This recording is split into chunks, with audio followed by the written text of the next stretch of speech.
صدیوں پہلے جب انسان نے زمین کو تسخیر کرنے کی خواہش کی تو اس کی نظریں سمندروں کی نیلی وسعتوں پر جا ٹکیں۔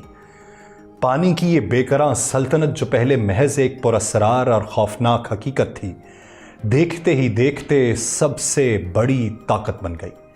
یہی وہ لمحہ تھا جب بلو اکانومی کی کہانی کا آغاز ہوا، جب بادبانوں والی کشتیاں اور لکڑی کے جہاز ان راستوں پر چل نکلے جن کا اختتام کہیں دکھائی نہ دیتا تھا۔ سب سے پہلے فینیشین، وہ لوگ جو آج کے لبنان کے ساحلوں پر بستے تھے، انہوں نے سمندر کی تجارت کی بنیاد رکھی۔ وہ نیلے پانیوں کو اپنا مسکن بنا کر دور دراز کے علاقوں سے سامان لانے اور لے جانے لگے۔ وہ نہ صرف دنیا کو نئے بازاروں سے روشناس کر رہے تھے، بلکہ اپنے شہروں کو بھی سونے اور مسالوں سے مالا مال کر رہے تھے۔ آپ سب پر سلامتی ہو، میں یاسر رشید ہوں اور آپ دیکھ رہے ہیں 92 ڈیجیٹل۔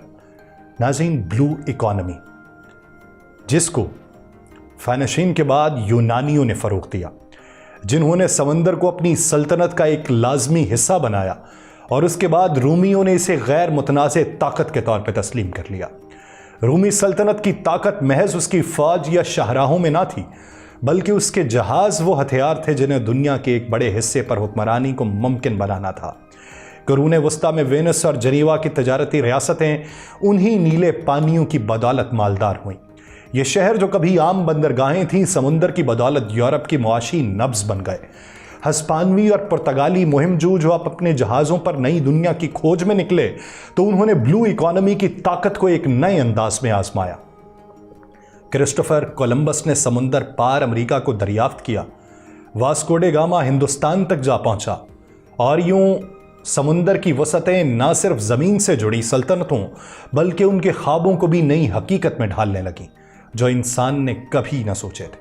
پھر آیا وہ عہد جب برطانیہ نے نیلے سمندروں پر راج کرنا سیکھا۔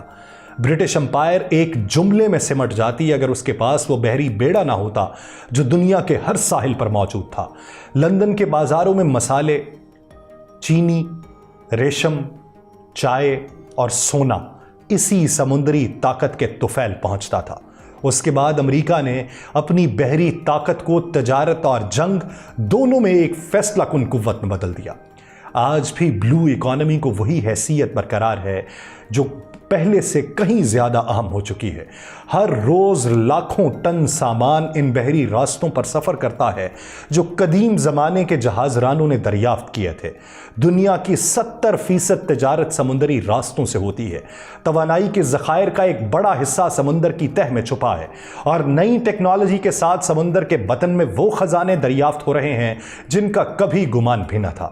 وہی پانی جو کبھی بادشاہوں کی طاقت کا راز تھا، آج بھی قوموں کی معیشتوں کو پروان چڑھا رہا ہے۔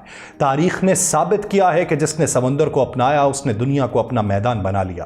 بلو اکانومی صرف تجارت کا نام نہیں ہے، یہ بقا اور طاقت کی وہ داستان ہے جو ہمیشہ لکھی جاتی رہے گی جب تک کہ نیلا سمندر اپنی وسعتوں کے ساتھ کرۂ ارض پر موجزن ہے۔